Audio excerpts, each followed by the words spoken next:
Bienvenue dans Feu de connaissance, le podcast qui éclaire les arcanes de la culture administrative et de la sécurité civile à travers l'actualité.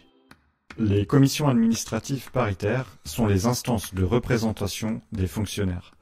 Elles ont pour rôle d'examiner les questions qui sont relatives à la situation individuelle et à la discipline.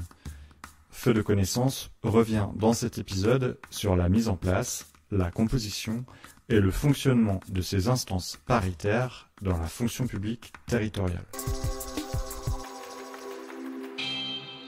Le Code général de la fonction publique régit le cadre de mise en place, de composition et de fonctionnement des CAP. Pour les collectivités ou les établissements publics qui sont affiliés à un centre de gestion, elle peut être organisée par ce dernier.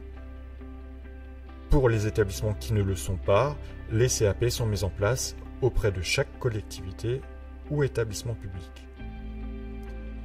Une CAP pour chaque catégorie A, B et C de fonctionnaires territoriaux est créée. Néanmoins, lorsque l'insuffisance des effectifs le justifie, une CAP pour plusieurs catégories hiérarchiques peut être mise en place. La composition des CAP comprend en nombre égal des représentants de l'administration et des représentants du personnel élu.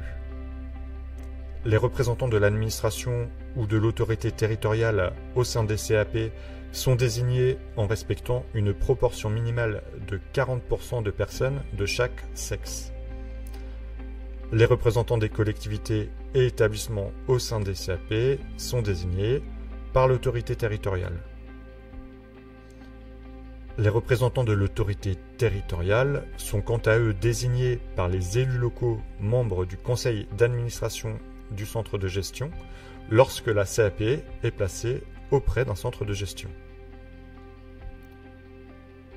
Lorsque siège une commission administrative paritaire unique pour plusieurs catégories de fonctionnaires territoriaux, la parité numérique entre représentants des collectivités territoriales et des représentants du personnel doit être assurée.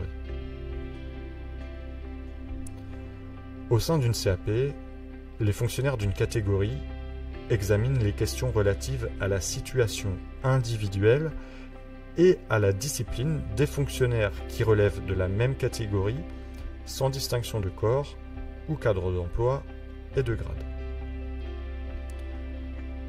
Dans la fonction publique territoriale, elles examinent le licenciement d'un stagiaire au cours de la période de stage, soit pour une insuffisance professionnelle ou pour une faute disciplinaire. Elles peuvent examiner également le licenciement d'un fonctionnaire territorial qui, suite à une mise en disponibilité, refuse successivement 3 postes qui lui sont proposés, situés dans le ressort territorial de son cadre d'emploi en vue de sa réintégration. Une CAP peut également examiner la révision du compte-rendu de l'entretien professionnel à la demande d'un fonctionnaire. Elles peuvent examiner également une sanction autre que celle classée dans le premier groupe de l'échelle des sanctions à l'encontre d'un fonctionnaire. C'est une consultation qui sera faite dans le cadre d'un conseil de discipline. Dans le cas où l'autorité territoriale refuse d'accepter la démission d'un fonctionnaire, la CAP émettra alors un avis motivé qu'elle transmettra à l'autorité compétente. Une CAP peut également examiner le licenciement d'un fonctionnaire pour insuffisance professionnelle. Enfin, un fonctionnaire peut saisir la CAP en cas de refus de l'autorisation d'accomplir un service à temps partiel ou de litige relatif à l'exercice du travail à temps partiel.